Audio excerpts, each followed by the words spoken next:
Hello everyone, happy Saturday. তো তোমাদের সকলকে একটা নতুন ব্লগে স্বাগত জানাচ্ছি। তো আজকে স্যাটারডে, যেহেতু আমরা আজকে ভেজ খাই, তো আবার ভেজ খাওয়া শুরু করে দিয়েছি। তো রান্না বান্না করতে অনেকটা বেলা হয়ে গেল, মা চলে গেছে, তো সমস্ত কিছু এখন আমাকে একা সামাল দিতে হচ্ছে, তো একটুখানি প্রবলেম হচ্ছে। যাই হোক, মেয়েকে পড়িয়ে উঠে ঠাকুর টুকুর দিয়ে সমস্ত ঘরে কাজ সেরে রান্না সারতে প্রায় বেজে গেছে একটা।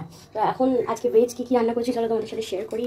আর তোমরা কারা কারা স্যাটারডেতে ভেজ খাও সেটাও আমাকে কমেন্টস করে কিন্তু জানিও। আর হ্যাঁ, একটা কথা, যারা নতুন আসছো প্লিজ পেজটাকে ফলো করে দিও। আর কেমন লাগছে আমার আমার ব্লগগুলো সেটাও কমেন্টস করে জানিও। তো চলো ঝটপট করে তোমাদের সাথে শেয়ার করি যে আজকে আমি স্যাটারডে স্পেশাল কি লাঞ্চ করলাম আমার আর আমার মেয়ের জন্য, কারণ কথা মাসে সকাল সকাল বেরিয়ে গেছিলো অফিস।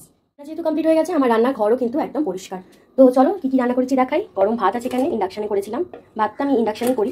আর এখানে দুটো পাতিলেবু, আর এখানে সমস্ত একবারে সাজিয়ে নিয়েছি, এবার খাবো। তো প্রথমেই করেছি হচ্ছে সজনে ডাঁটা দিয়ে আলু দিয়ে সাদা আলু পোস্ত। এই পোস্তটা না বেশি ভালো লাগে আমার পিসির হাতে। আমার পিসি কিন্তু এরকম পোস্ত দারুণ বানায়, তাই যখনই করি পিসির কথা মনে পড়ে যায়। আর এখানে আছে উচ্ছে কুমড়ো ভাজা, প্রথম পাতে খাবো।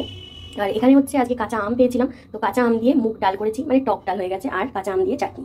তো এই হচ্ছে আমাদের আজকে স্যাটারডে লাঞ্চ মেনু। আর তোমরা কারা কারা নিরামিষ খাও জানিও, আর কারা কারা কী রান্না করলে সেটা কমেন্টস করে জানিও। তো চলো বন্ধুরা, এবার লাঞ্চ করে নিই। আর ছোট্ট একটা ব্লগ কেমন লাগলো জানিও, আর নতুন আসলে প্লিজ চ্যানেলটা ফলো করে দিও। Thanks for watching.